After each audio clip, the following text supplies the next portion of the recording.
You've been doing the work, you know that. You cut the sugar, you started fasting.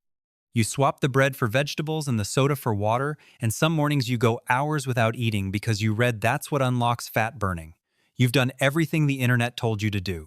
And your belly is still there. Not just a little slower to respond, still there. Still soft, still visible, still the first thing you notice when you get dressed in the morning. And the worst part isn't even the belly itself. The worst part is the confusion.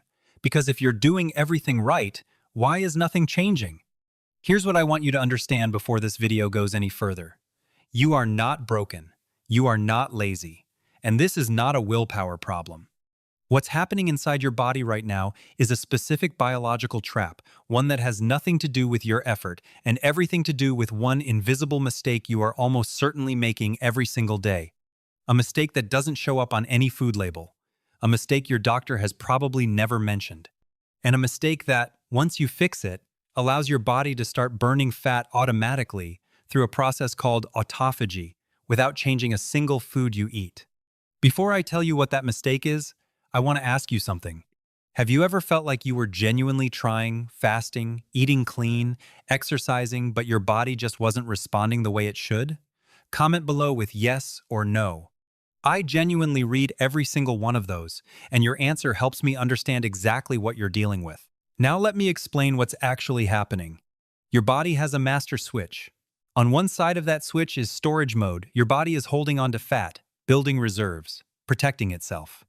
On the other side is liberation mode. Your body is breaking down old cells, burning stored fat, cleaning up damage, renewing itself. That second mode is autophagy. It is one of the most powerful healing and fat-burning processes your biology is capable of. Nobel Prize-winning research has confirmed it. And the single thing that controls which side that switch is on is insulin. When insulin is present in your blood, the switch is on the storage side. Full stop. Your body cannot enter autophagy, cannot burn deep fat, cannot access any of the biological renewal it's capable of as long as insulin is circulating. Insulin is not the villain. It is doing exactly what it was designed to do.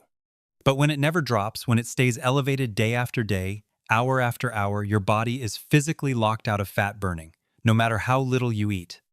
And here is where most people make the mistake. They think insulin only spikes from sugar, from junk food, from obvious carbohydrates, so they cut those out. They feel proud. They feel like the problem is solved. But insulin doesn't only respond to sugar. It responds to eating. Almost any act of eating protein, healthy fats, certain vegetables, dairy, even some drinks people consider free during a fast produces an insulin response. Some responses are large, some are small. But the critical number is not how high insulin spikes, it's how long it stays elevated before it drops back to baseline. And most people, even the ones eating clean, even the ones fasting, never let insulin fully drop. This channel exists because your body deserves a real explanation. Every week, we break down exactly what is happening inside you at the biological level, not generic advice, not vague tips, the actual mechanisms. If that is what you've been missing, make sure you are subscribed so you don't miss what's coming next. Now let me show you the hidden pattern that is keeping your insulin elevated around the clock. Think about a typical healthy day for someone who is trying to do everything right. They wake up and have black coffee. Fine. That's safe. Maybe they add a splash of cream or a little oat milk because they read it's basically nothing. Then they start their eating window. A protein smoothie with berries, almond milk, and a scoop of powder. That's a clean meal, nothing wrong with it nutritionally. 2 or 3 hours later, a small snack, a handful of nuts, and some Greek yogurt. A few hours after that, lunch grilled chicken, quinoa, roasted vegetables. Then maybe a small piece of dark chocolate in the afternoon because it's antioxidant rich. Then dinner salmon, sweet potato, salad. Then herbal tea with a drop of honey. Every single item on that list is, by nutritional standards, a good choice. And yet this person's insulin has been elevated in waves from the moment they woke up until they went to sleep. Because insulin does not care whether the food is healthy, it cares that food arrived. And every time food arrives, every snack, every splash of cream, every handful of nuts, insulin responds. It rises. And then, just as it starts to fall toward the baseline, your body needs to unlock autophagy. The next small meal arrives, and it rises again.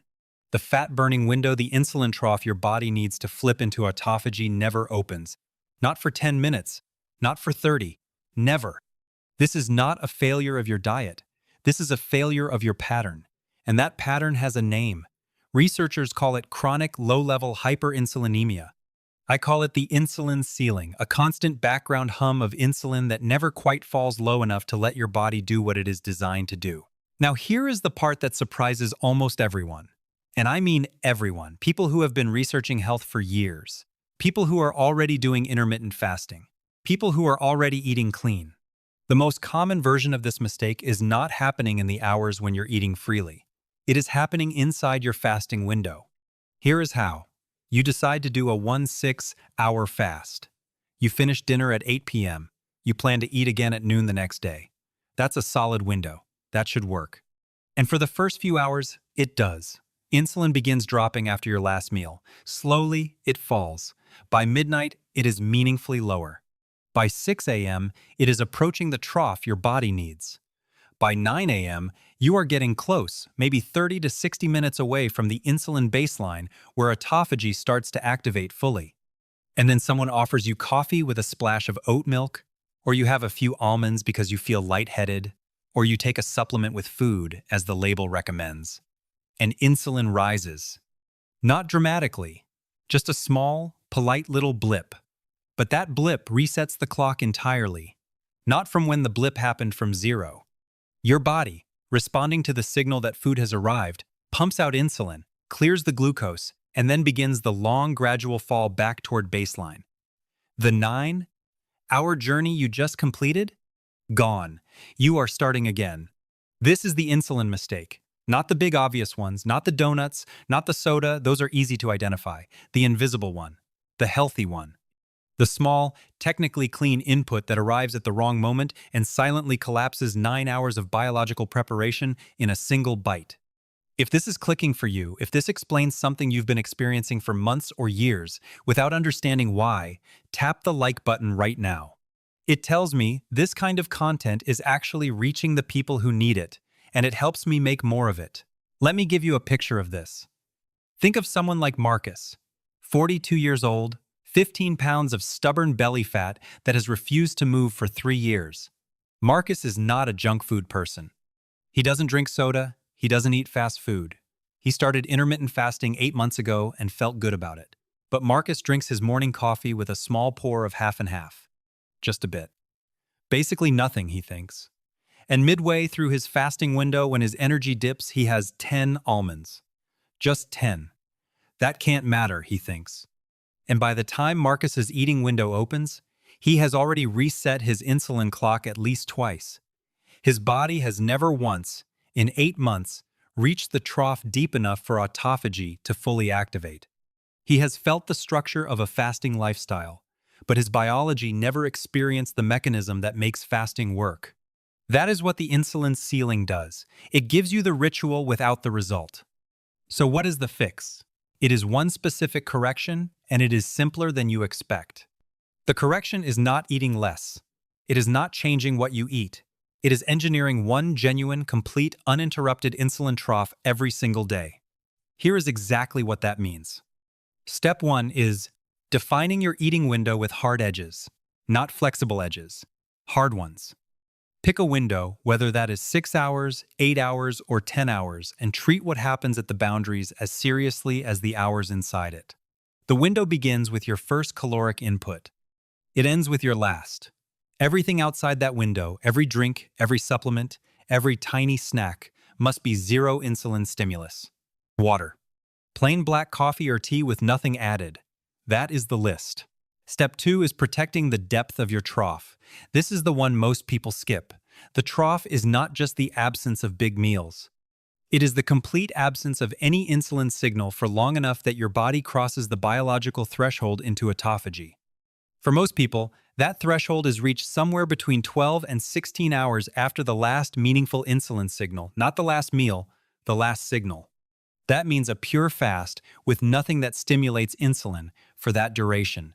No cream in the coffee, No, just a few bites. No supplements that require food. The trough has to be real. Step 3 is understanding what actually breaks your fast. This is where the specifics matter. Black coffee does not significantly raise insulin in most people fine during the fast. Coffee with any milk, cream, oat milk, or sweetener, even stevia, in some people raises insulin. Almonds, walnuts, any nut raises insulin. Protein powder in water raises insulin, sometimes significantly. Bone broth raises insulin in most people. Sparkling water with no additives, fine. Still water, fine. Electrolyte tablets with no sugar and no amino acids, generally fine, but check the label. The principle is not about calories. A handful of almonds is 160 calories, a rounding error in a day's intake. But those 160 calories carry enough protein and fat to produce a meaningful insulin response, and that response collapses your trough. The biology does not care about the number. It cares about the signal. Which of these 3 steps do you think has been the biggest gap for your body? Is it the hard edges of your eating window, the depth of your trough, or knowing exactly what breaks your fast? Comment below. I genuinely want to know which one applies to you most. Now let me connect all of this, because understanding the whole picture is what actually creates the change. Your body runs on signals, not just calorie signals. Insulin is the loudest signal in your metabolic system. When it is present, the message is, food is available, store energy, stay in building mode. When it drops to its true baseline, the message changes entirely. Resources are scarce, activate repair, burn stored fuel, clean up cellular debris. That second message is the one your body has been waiting to receive. Autophagy is not something you force. It is something you allow. And the only thing standing between you and allowing it every single day has been the invisible insulin ceiling, keeping the signal from ever going quiet. The fix is not complicated. It is not expensive. It does not require a new diet or a new supplement or a personal trainer. It requires one thing: letting insulin go completely silent, for long enough that your body crosses the threshold. One genuine trough per day. Every other part of your health can stay exactly the same. But that one window of genuine, uninterrupted signal absence, that is where autophagy lives. That is where the fat that has been locked away for years finally becomes available as fuel. Think about what your body has been doing this whole time. Every time you fasted, it was preparing. Every time insulin started dropping, your biology was moving toward that threshold, step by step. It was not failing. It was just being interrupted every single time, just before it arrived. You were not doing it wrong. You were just missing one signal. Fix that signal and your body does the rest automatically. Within the first 2 to 3 days of a genuine, uninterrupted trough, most people notice something shift. Energy stabilizes. The mental fog that comes and goes starts to clear. The hunger that used to spike and crash begins to level out. That is not coincidence. That is autophagy beginning to operate the way it was designed to. And within the first week, for people who sustain the pattern, something else happens. The body begins accessing the deep fat stores, the visceral fat around organs, the subcutaneous fat that has been locked in place by chronic insulin elevation, and it starts burning it as the fuel it was always meant to be. Your body is not your enemy. It was never your enemy. It was doing exactly what your signals told it to do. You just didn't know which signal was keeping the door locked. Now you do. You are not starting over. You are not on a new diet. You are not trying again after failure. You are simply removing the one invisible block that was preventing your own biology from doing its job. The mechanism was always there. The capacity was always there. All you needed was the right signal. If this video changed the way you see your own body, if it finally explains something that months or years of trying couldn't explain, comment the word reset below. It tells me you're ready to start listening to what your body has actually been telling you, and it tells me this kind of content is genuinely reaching the people who need it. And if you want to understand what happens inside your body during the first 12 hours of a genuine fast, what is actually happening at the cellular level, hour by hour, from the moment your last insulin signal fades, that video is right here. Watch it next.